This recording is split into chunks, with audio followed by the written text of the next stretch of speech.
Mga bro, handa na ba kayo para sa bagong level ng lakas sa karagatan? Ang BRP Andres Bonifacio, PS-17, ng Philippine Navy ay balik sa action, at siguradong magpapakita ng gilas sa bawat hakbang.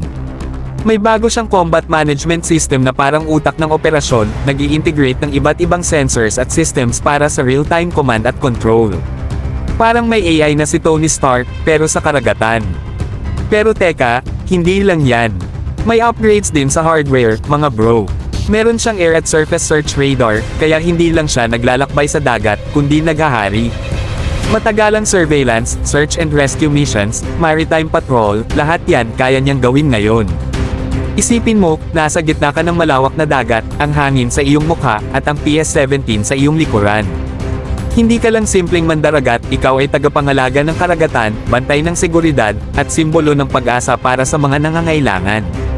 Parang superhero, pero may barkong pandigma sa halip na cape.